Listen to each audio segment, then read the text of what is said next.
is Dr. Binu and welcome back to Dr. Vibes.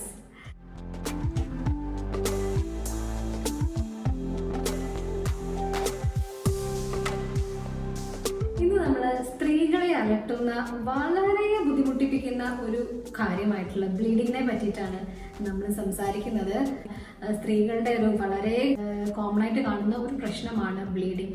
ഒന്നുമില്ലെങ്കിൽ bleeding കുറേ ദിവസം നിൽക്കുന്നു, അല്ലെങ്കിൽ ബ്ലീഡിങ് ഹെവി ആയിട്ട് വരുന്നു, കട്ടയായിട്ട് പോകുന്നു, ക്ഷീണമാവുന്നു, തലകറക്കം വരുന്നു, ബ്ലഡ് കയറ്റേണ്ട അവസ്ഥ വരുന്നു. അങ്ങനെയൊക്കെ ഒരുപാട് ഈ ബ്ലീഡിങ്ങിനെ ചുറ്റിപ്പറ്റിയിട്ടുള്ള പ്രോബ്ലംസ് ആയിട്ട് ഒരുപാട് പേഷ്യൻസ് എന്നും ഹോസ്പിറ്റൽസിൽ വരുന്നുണ്ട്, അഡ്മിറ്റ് ആവുന്നുണ്ട്, ചികിത്സ തേടുന്നുണ്ട്, സർജറി ചെയ്യുന്നുണ്ട്, ഒരുപാട് കാര്യങ്ങളുണ്ട്. സോ അതിനെ പറ്റിയിട്ട് കോമൺ ആയിട്ട് ബ്ലീഡിങ് ഉണ്ടാവേണ്ട കാര്യങ്ങൾ എന്തൊക്കെയാണ്, എപ്പോഴാണ് നിങ്ങൾക്ക് ബ്ലീഡിങ് കൂടുതലാണോ എന്ന് നിങ്ങൾ സംശയിക്കേണ്ടത്, എപ്പോഴാണ് നിങ്ങൾ ഡോക്ടറെ കാണേണ്ടത്, എപ്പോഴാണ് നിങ്ങൾ ചികിത്സ തേടേണ്ടത്, എന്തൊക്കെയാണ് നിങ്ങൾ ശ്രദ്ധിക്കേണ്ടത്, ഇത്രയും കാര്യങ്ങളാണ് ഞാൻ ഇന്നത്തെ വീഡിയോയിൽ നിങ്ങളായിട്ട് ഷെയർ ചെയ്യാൻ പോകുന്നത്. സോ വീഡിയോ അവസാനം വരെ കാണുക. ആൻഡ് ചാനൽ സബ്സ്ക്രൈബ് ചെയ്യാത്ത ആരെങ്കിലും വീഡിയോ കാണുന്നുണ്ടെങ്കിൽ ദയവായി സബ്സ്ക്രൈബ് ചെയ്തിട്ട് കാണുക.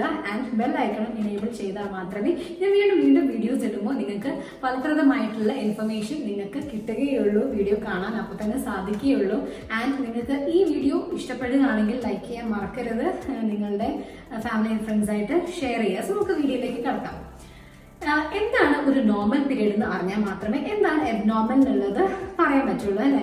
സോ നോർമൽ ആയിട്ടുള്ള ഒരു ബ്ലീഡിങ്, ഒരു മെൻസസ് എന്ന് പറയുന്നത് സാധാരണഗതിയിൽ 2 തൊട്ട് 6 ദിവസം വരെയുള്ള ബ്ലീഡിംഗ് ആണ്. ചില ആൾക്കാരിൽ 2 ദിവസം മാത്രമേ ബ്ലീഡിംഗ് കാണുള്ളൂ, ചില ആൾക്കാരിൽ അത് 6 ദിവസം വരെയോ 7 ദിവസം വരെയോ ഒക്കെ ബ്ലീഡിംഗ് നിന്നേക്കാം. സോ അത് നോർമലാണ്.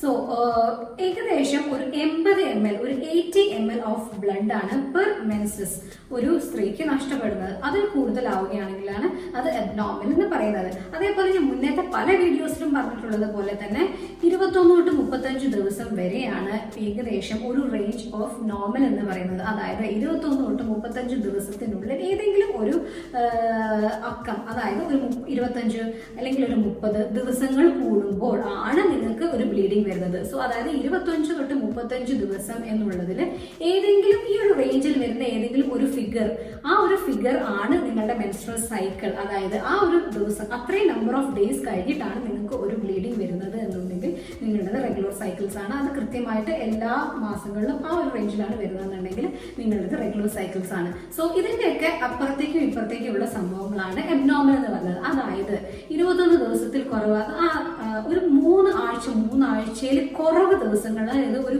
15 ദിവസം കൂടുമ്പോൾ 18 ദിവസം കൂടുമ്പോൾ നിങ്ങൾക്ക് ബ്ലീഡിംഗ് വരികയാണെന്നുണ്ടെങ്കിൽ അത് എബ്നോർമൽ ആണ്.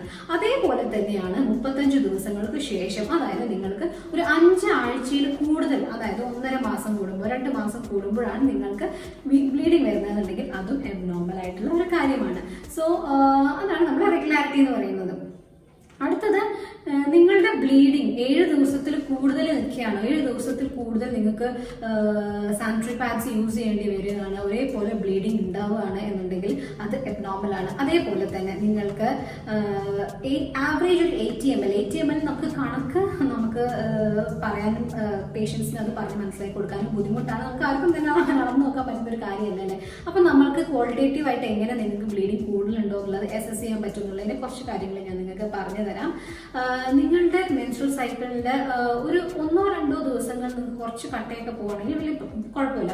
അതിന് കൂടുതലായിട്ട് നിങ്ങൾക്ക് വളരെ കട്ടയായിട്ട് നിങ്ങൾക്ക് രക്തം പോവുകയാണ്. അതേപോലെ നിങ്ങൾക്ക് നിങ്ങൾക്ക് ഒരു പാഡ് വളരെ സമയം പാഡാണ് യൂസ് ചെയ്യുന്നത്, പാഡ് അല്ലെങ്കിൽ നിങ്ങൾക്ക് കപ്പാണ് യൂസ് ചെയ്യുന്നത് വെച്ചിട്ടുണ്ടെങ്കിൽ കപ്പ് നിങ്ങൾക്കത് എപ്പോഴും ചേഞ്ച് ചെയ്യേണ്ടി വരുന്നു. നിങ്ങൾക്ക് തന്നെ ഫീൽ ചെയ്യുന്നുണ്ട് നിങ്ങൾ ഒരുപാട് മെൻസ്ട്രേറ്റ് ചെയ്യുന്നതായിട്ട്.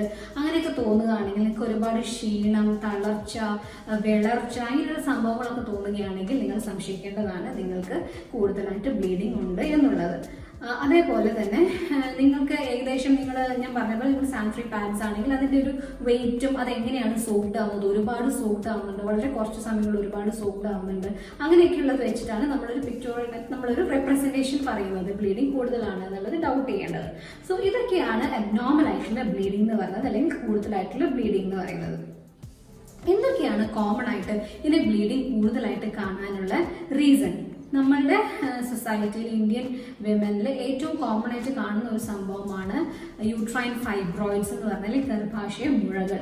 സോ ഫൈബ്രോയിഡ് വളരെ കോമൺ ആയിട്ടുള്ളത് കൊണ്ട് തന്നെയാണ് ഞാൻ ആദ്യം തന്നെ അത് പറയുന്നത്, ഒരു 10 സ്ത്രീകളിൽ ഒരു റീപ്രൊഡക്റ്റീവ് ഏജ് ഗ്രൂപ്പിലുള്ള ഒരു 18 തൊട്ട് 45 വയസ്സ് വരെയുള്ള ഒരു 10 സ്ത്രീകളെ എടുത്ത് നിങ്ങൾ സ്കാൻ ചെയ്ത് നോക്കുകയാണ്, ട്രാൻസ്വജൈനൽ സ്കാൻ ഉള്ള കൂടിയുള്ള സ്കാൻ ചെയ്ത് നോക്കുകയാണെങ്കിൽ അതിലൊരു 1, 2, 3 പേർക്ക് നിങ്ങൾക്ക് ഫൈബ്രോയിഡ്സ് കാണാനായിട്ട് സാധിക്കും. അത് ചിലപ്പോൾ വളരെ ചെറുതായിരിക്കും, ചിലപ്പോൾ സ്കാനിൽ പിക്കപ്പ് ചെയ്യുന്ന തന്നെ ഓരോ സോണോളജിസ്റ്റിനും ഡിപ്പെൻഡ് ചെയ്തിട്ടാണ് ഇരിക്കുക. സോ വളരെ ചെറുതായിരിക്കും, ചിലത് വലുതായിരിക്കും, പല സ്ഥലങ്ങളിലായിരിക്കാം, ഗർഭാശയത്തിന് പുറത്തായിരിക്കാം, ഉള്ളിലായിരിക്കാം, അല്ലെങ്കിൽ ഗർഭാശയ ഭിത്തിയിലായിരിക്കും, അങ്ങനെ പല രീതിയിൽ ഏതെങ്കിലും ഒരു തരത്തിലുള്ള ഒരു ഫൈബ്രോയിഡ് ഒരു 3 ലേഡീസിനെങ്കിലും കണ്ടുവരാറുണ്ട്. അത്രയും കോമൺ ആണ് നമ്മുടെ സൊസൈറ്റിയിൽ ഫൈബ്രോയിഡ് എന്ന് പറയുന്നത് കൊണ്ട് തന്നെയാണ് ഞാൻ ആദ്യമായിട്ട് ഫൈബ്രോയിഡിനെ പറ്റി പറയുന്നത്. സോ ഫൈബ്രോയിഡ്, എങ്ങനെയുള്ള ഫൈബ്രോയിഡ്സ് ആണ് കൂടുതൽ ബ്ലീഡിങ് ഉണ്ടാക്കുന്നത് എന്ന് പറയുകയാണെങ്കിൽ നമ്മുടെ ഗർഭാശയത്തിന്റെ ഉള്ളിലേക്ക് പ്രൊജക്ട് ചെയ്ത് നിൽക്കുന്ന ഫൈബ്രോയിഡ്സ്, സബ്മ്യൂക്കോസൽ ഫൈബ്രോയിഡ്സ് എന്ന് പറയും, അല്ലെങ്കിൽ ഫൈബ്രോയിഡ് പോളിപ്സ് എന്ന് പറയും. അപ്പോൾ അങ്ങനെ നമ്മൾ ഗർഭാശയ ഭിത്തിയോട് ചേർന്ന് നിൽക്കുന്ന ഫൈബ്രോയിഡ്സ് അല്ലെങ്കിൽ ഉള്ളിലേക്ക് പ്രൊജക്ട് ചെയ്ത് നിൽക്കുന്ന ഫൈബ്രോയിഡ്സ് ആണ് കൂടുതലായിട്ടും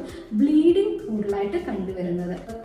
ഓരോ ഫൈബ്രോയിഡിന്റെ അത് എവിടെയാണ് സിറ്റുവേറ്റ് ചെയ്തിരിക്കുന്നത്, അതിന്റെ ലൊക്കേഷൻ എവിടെയാണ്, അതിന്റെ സൈസ് എത്രയാണ്, അത് എങ്ങനെയുള്ള ഫൈബ്രോയിഡ് ആണ്, എല്ലാത്തിനും ഡിപ്പെൻഡ് ചെയ്തിട്ടാണ് ഫൈബ്രോയിഡിന്റെ മാനേജ്മെന്റ് വരുന്നത്.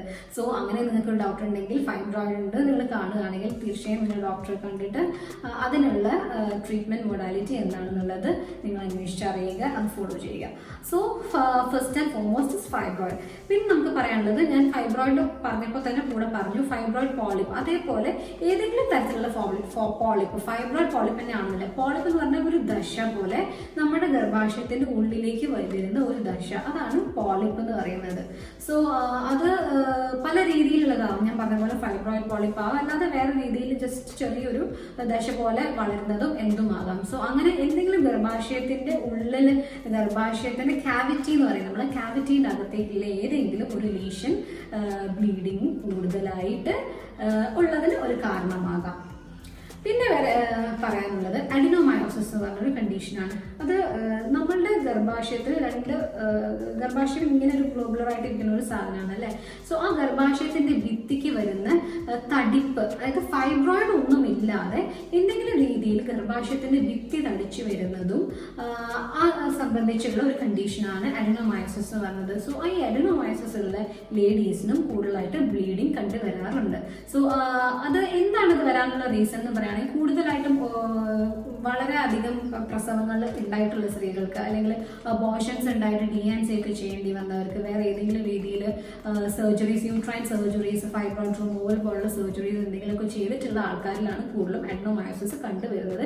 എന്നിരുന്നാലും ഇപ്പോൾ ഈവൻ കുഞ്ഞുങ്ങളില്ലാത്ത ലേഡീസിന് വരെ നമ്മൾ അഡിനോമയോസിസ് കണ്ടുവരുന്നുണ്ട്. ചുരുക്കി പറയുകയാണെങ്കിൽ ചില ലേഡീസിൽ അഡിനോമയോസിസ് ഗർഭം ധരിക്കാതിരിക്കാൻ ഒരു ഇൻഫെർട്ടിലിറ്റീന്റെ വരെ ഒരു കാരണമായിട്ട് അഡിനോമയോസിസ് കണ്ടുവരുന്നുണ്ട്. സോ പണ്ടത്തെ പോലെ ഒരുപാട് പ്രസവിച്ചിട്ടുള്ള ആൾക്കാരിൽ മാത്രമല്ല, അല്ലാതെയും അഡിനോമയോസിസ് കണ്ടുവരുന്നുണ്ട്. സോ അഡിനോമയോസിസും ഒരു ഇറഗുലർ ബ്ലീഡിങ് അല്ലെങ്കിൽ എക്സസീവ് ബ്ലീഡിങ്, അബ്നോർമൽ ബ്ലീഡിങ് ഉണ്ടാവാനുള്ള ഒരു കാരണമാണ്. അടുത്തതായിട്ട് പറയേണ്ട ഒന്നാണ് മെലിഗ്നൻസി അല്ലെങ്കിൽ എൻഡോമെട്രിയൽ ഹൈപ്പർപ്ലേസിയ എന്ന് പറയും. അതായത് നമ്മളുടെ ഗർഭാശയത്തിന്റെ ഉള്ളിൽ, നമ്മൾ ഗർഭാശയത്തിന് പല ലേയേഴ്സ് ഉണ്ട്. ഉള്ളിലത്തെ പാളിയാണ് എൻഡോമെട്രിയം എന്ന് പറയുന്നത്. അതിനുശേഷം മസിൽ ആയിട്ടുള്ള ഒരു ലെയറിനാണ് മയോമെട്രിയം എന്ന് പറയുന്നത്. സോ ഈ എൻഡോമെട്രിയം എന്ന് പറയുന്നത് നമ്മുടെ ഗർഭാശയ ഭിത്തിയുടെ ലൈനിങ് ആണ്, ഉള്ളിലത്തെ ലൈനിങ് ആണ്. സോ ഈ ലൈനിങ് നമ്മളുടെ മെൻസ്ട്രൽ സൈക്കിളിന്റെ, മെൻസസിന്റെ പല ഘട്ടങ്ങളിലായിട്ട് അതിന് പല തടിപ്പാണ് കണ്ടുവരുന്നത്. സോ ഈ ഉള്ളിലത്തെ ഈ എൻഡോമെട്രിയം തന്നെയാണ് നമ്മൾ ബ്ലീഡിംഗ് ആയിട്ട് പൊട്ടിയൊലിച്ച് പോകുന്നതും മെൻസസിന്റെ സമയത്ത്. സോ ഇതിന്റെ കട്ടി അനുസരിച്ച് നമ്മൾ ഇത് കൂടുതലാണോ കുറവാണോ എന്നുള്ളത് ഏത് സമയത്താണ് നമ്മൾ സ്കാൻ ചെയ്യുന്നതിന് ഡിപ്പെൻഡ് ചെയ്തിട്ടാണ് ഇരിക്കുന്നത്. സോ ഈ ഗർഭാശയത്തിന്റെ ഉള്ളിലത്തെ പാളി വളരെ അധികം തടിച്ചു വരികയാണെങ്കിൽ, അല്ലെങ്കിൽ അത് ക്യാൻസർ ആയിട്ട് ഒരു ട്യൂമറായിട്ട് വരികയാണെങ്കിലും നമുക്ക് എക്സസീവ് ആയിട്ട് ബ്ലീഡിങ് കണ്ടുവരാറുണ്ട്. സോ അതാണ് എൻഡോമെട്രിയൽ ഹൈപ്പർപ്ലേസിയ അല്ലെങ്കിൽ എൻഡോമെട്രിയൽ ക്യാൻസർ എന്ന് പറയുന്നത്. സോ എൻഡോമെട്രിയൽ ക്യാൻസറിലും ബ്ലീഡിങ്ങിന്റെ പ്രശ്നങ്ങൾ ആയിട്ട് പ്രസന്റ് ചെയ്യുന്ന ഒരുപാട് പേഷ്യൻസ് ഉണ്ട്. ഇപ്പോഴത്തെ കുട്ടികളുടെ അല്ലെങ്കിൽ ഇപ്പോഴത്തെ ആൾക്കാരുടെ ജീവിത രീതിയുടെ ഭാഗമായിട്ട് കണ്ടുവരുന്ന ഒരു കണ്ടീഷനാണ് ഞാൻ മുന്നേ പറഞ്ഞിട്ടുള്ള PCOS അല്ലെങ്കിൽ PCOD എന്ന് പറയുന്നത്. PCOSന് മാത്രമല്ലാതെയും ഈ ഓവുലേഷൻ പ്രോപ്പറായിട്ട് നടക്കാതെ വരുന്ന കണ്ടീഷൻസ് ഉണ്ട്. എക്സസീവ് വെയിറ്റ് ഉള്ള ആൾക്കാർക്ക്, ഭയങ്കര ഓവർ വെയിറ്റ്, അല്ലെങ്കിൽ ഞാൻ പറഞ്ഞ പോലെ ഓവർ സ്ട്രെസ്സും കാര്യങ്ങളും ഒക്കെ ആയിട്ട് ക്രോണിക് ആയിട്ട് ഇങ്ങനെ ഓവുലേഷൻ പ്രോപ്പറായിട്ട് നടക്കാത്ത ആൾക്കാരിൽ ഈ ഗർഭാശയത്തിന്റെ ഉള്ളിലത്തെ ഈ പാളി, എൻഡോമെട്രിയം എന്ന് പറയുന്ന ഈ സാധനം ഇങ്ങനെ കൂടി കൂടി തടിച്ചു വരികയും ഇത് മെൻസസ് വരാതെ 2-3 മാസം കൂടുമ്പോൾ മാത്രം മെൻസസ് വരുന്ന ആൾക്കാരിൽ ഈ എൻഡോമെട്രിയം തടിച്ചു വന്നിട്ട് അത് പൊട്ടി ഒലിച്ചു പോകുന്നില്ല മാസം. സോ ഇതിങ്ങനെ തടിച്ചിങ്ങനെ കയറി വരുമ്പോൾ ഈ ഒരു സംഭവം പിന്നെ ഒരു 3 മാസം കഴിയുമ്പോൾ മെൻസസ് ആകുന്ന സമയത്ത് അത്രയും ബ്ലീഡിങ്ങിലേക്ക് ആവശ്യമായിട്ട് വരികയാണ് ഇത് മൊത്തത്തിൽ പോവാനായിട്ട്. സോ അങ്ങനെയുള്ള കണ്ടീഷനിലും നിങ്ങൾക്ക് ഓവറായിട്ടുള്ള ബ്ലീഡിങ് വരും. അപ്പോൾ ചില ആൾക്കാർ വന്നിട്ട് ഇങ്ങനെ പ്രസന്റ് ചെയ്യാറുണ്ട്, ഡോക്ടറെ ഇങ്ങനെ 3 മാസം കൂടുമ്പോൾ 4 മാസം കൂടുമ്പോഴേ പീരിയഡ്സ് വരുന്നുള്ളൂ, അല്ലെങ്കിൽ മരുന്ന് കഴിക്കുമ്പോൾ മാത്രമേ പീരിയഡ്സ് വരുന്നുള്ളൂ. പക്ഷെ പീരിയഡ്സ് വന്നു കഴിഞ്ഞിട്ടുണ്ടെങ്കിൽ ബ്ലീഡിങ് അത്ര അധികമാണ്, വളരെ ദിവസങ്ങളായിട്ട് നീണ്ടു നിൽക്കുന്ന ബ്ലീഡിങ് ആണ്. മാത്രമല്ല ഒരുപാട് കട്ടയായിട്ട് പോകുകയും ഭയങ്കര ക്ഷീണവും തളർച്ചയാണെന്നും ഓഫീസിൽ പോകാൻ പോലും പറ്റുന്നില്ല എന്നൊക്കെ പറഞ്ഞിട്ടുള്ളത്. സോ അതാണ് നമ്മുടെ ഓവുലേറ്ററി ഡിസ്ഫങ്ഷൻ. നമ്മളുടെ ഞാൻ മുന്നത്തെ വീഡിയോ പറഞ്ഞിട്ടുണ്ടായിരുന്നു, നമ്മുടെ ഹൈപ്പോതലാമിക് പിറ്റ്യൂട്ടറി ഒവേറിയൻ ആക്സിസ് എന്ന് പറയുന്നത് അല്ലേ, അതിനൊരു പ്രശ്നം വരുന്ന സമയത്ത് ഓവുലേഷൻ പ്രോപ്പറായി നടക്കാതിരിക്കുകയും ഓവുലേഷൻ നടന്നിട്ടുണ്ടെങ്കിൽ മാത്രമേ നമ്മുടെ ബോഡിയിൽ പ്രൊജസ്ട്രോൺ എന്ന് പറഞ്ഞ ഹോർമോൺ ഉണ്ടാവുന്നുള്ളൂ. ആ ഹോർമോൺ ഉണ്ടായി കഴിഞ്ഞ് അത് ഡ്രോപ്പ് ആകുമ്പോഴാണ് നമ്മളുടെ മെൻസസ് വരുന്നത്. സോ ഹോർമോണൽ ഇംബാലൻസ് കാരണം ഓവുലേഷൻ നടക്കാതിരിക്കുകയും അതിനോട് തുടർച്ചയായിട്ടുണ്ടാകുന്ന കാരണങ്ങൾ കൊണ്ട് പിന്നെ ബ്ലീഡിങ് ഉണ്ടാകുന്ന സമയത്ത് വളരെ എക്സസീവ്. അപ്പൊ നിങ്ങൾ ചിന്തിക്കും, ഓവുലേഷൻ നടക്കുന്നില്ല, പ്രൊജസ്ട്രോൺ ഉണ്ടാകുന്നില്ല, പിന്നെ എങ്ങനെയാണ് പ്രൊജസ്ട്രോൺ ഉണ്ടായി അതോ എൻഡോമെട്രിയത്തിൽ ആക്ട് ചെയ്ത് അതിന്റെ ലെവൽ പിന്നെ കുറഞ്ഞു വരുമ്പോൾ മെൻസസ് ആവുന്ന പോലെ എങ്ങനെയാണ് പിന്നെ മെൻസസ് ആവുക എന്നുള്ളത് അല്ലേ. അപ്പോൾ ഈ ഓവുലേറ്ററി ഡിസ്ഫങ്ഷൻ ഉള്ള ആൾക്കാരിൽ എങ്ങനെയാണെന്ന് വെച്ചിട്ടുണ്ടെങ്കിൽ ഈ ഈസ്ട്രോജൻ കാരണം എൻഡോമെട്രിയം ഇങ്ങനെ വളർന്നുകൊണ്ടേയിരിക്കും. ഉള്ളിലുള്ള എൻഡോമെട്രിയം ഗർഭാശയത്തിന്റെ കാവിറ്റിനെ ലൈൻ ചെയ്യുന്ന എൻഡോമെട്രിയം വളർന്നുകൊണ്ടേയിരിക്കും. വളർന്ന് ഒരു സെർട്ടൺ ലിമിറ്റിൽ എത്തുമ്പോൾ നമ്മളുടെ ഈ എൻഡോമെട്രിയത്തിന് ബ്ലഡ് സപ്ലൈ ഉണ്ട്. ഇത് വളർന്ന ഒരു സ്റ്റേജിൽ എത്തിക്കഴിയുമ്പോൾ ഈ ബ്ലഡ് സപ്ലൈ ഇതിന് മൊത്തത്തിൽ ഇതിനെ കൊടുക്കാനുള്ള ബ്ലഡ് സപ്ലൈ ഇല്ലാതെ വരുമ്പോൾ ഇത് തന്നെ ഷെഡ് ചെയ്ത് പോവുകയാണ്. അല്ലാതെ ഹോർമോൺസ് കൊണ്ടിട്ടല്ല നമുക്ക് മെൻസസ് അങ്ങനെയുള്ള ആൾക്കാരിൽ ഉണ്ടാകുന്നത്. സോ ആ ഒരു റീസൺ കൊണ്ട് ബ്ലീഡിങ് വളരെ കൂടുതലായിട്ട് വരികയും ബ്ലീഡിങ് കൺട്രോൾ ചെയ്യാനുള്ള ഹോർമോൺസ് ഉണ്ടാവാതെ വരികയും ചെയ്യുന്നു. സോ ഓവുലേറ്ററി ഡിസ്ഫങ്ഷനും ഒരുപാട് ബ്ലീഡിങ് ഉണ്ടാവാനായിട്ടുള്ള ഒരു റീസൺ ആണ്. ചില കുട്ടികളിലോ അല്ലെങ്കിൽ ചില സ്ത്രീകളിലോ കാണുന്നതാണ് ക്വാഗുലോപ്പതി എന്ന് പറയുന്നത്. അതായത് രക്തം കട്ട പിടിക്കാതെ വരുന്ന ഒരു കണ്ടീഷൻ. ചിലവരില് കുട്ടികളിലൊക്കെ ചെറുപ്പത്തിലെ എന്തെങ്കിലും മുറിവൊക്കെ ഉണ്ടായി കഴിഞ്ഞിട്ടുണ്ടെങ്കിൽ അത് ബ്ലീഡിങ് നിൽക്കാതെ ഒരുപാട് ബ്ലീഡിങ് ഇങ്ങനെ വരുമ്പോഴൊക്കെയാണ് സംശയിച്ചിട്ട് ബാക്കി വർക്കപ്പ് ചെയ്യുമ്പോഴാണ് കണ്ടുപിടിക്കുന്നത് ഇങ്ങനെയുള്ള അസുഖങ്ങളുണ്ട്. സോ അങ്ങനെയുള്ളവരിൽ ചിലപ്പോൾ ആദ്യത്തെ പ്രസന്റേഷൻ എന്ന് പറഞ്ഞത് ഇങ്ങനെ മെൻസസ് ആയി കഴിയുമ്പോൾ ബ്ലീഡിങ് ഓവറായിട്ട് അങ്ങനെ കണ്ടിട്ട് ഇൻവെസ്റ്റിഗേറ്റ് ചെയ്യുമ്പോഴായിരിക്കും ക്വാഗുലോപ്പതി ഉണ്ട് എന്ന് അറിയുന്നത്. എന്തായാലും ബ്ലഡിൽ നമുക്ക് ബ്ലഡ് കട്ട പിടിക്കാനും ചില സംഭവങ്ങൾ ആവശ്യമാണ് അല്ലെ. നമുക്ക് എന്തെങ്കിലും രീതിയിലുള്ള മുറിവോ എന്തെങ്കിലും ഉണ്ടാവുകയാണെങ്കിൽ അത് സ്റ്റോപ്പ് ചെയ്യാൻ നമ്മുടെ ബോഡിയിൽ തന്നെ കുറെ ഫാക്ടേഴ്സ് ഉണ്ട്. അതായത് ഇത് ബ്ലീഡിങ്ങിനെ സ്റ്റോപ്പ് ചെയ്ത് രക്തം കട്ട പിടിച്ച് ബ്ലീഡിങ് സ്റ്റോപ്പ് ചെയ്യുന്നത്. സോ അങ്ങനെയുള്ള സംഭവങ്ങൾ ഇല്ലാതെ വരുമ്പോൾ ഓവറായിട്ടുള്ള ബ്ലീഡിങ് ഉണ്ടാവുകയും അങ്ങനെ പ്രശ്നങ്ങൾ ഉണ്ടാവുകയും ചെയ്യുന്നു. സോ ക്വാഗുലോപ്പതിയും ചില ആൾക്കാരിൽ കണ്ടുവരുന്ന ഒരു റീസൺ ആണ്.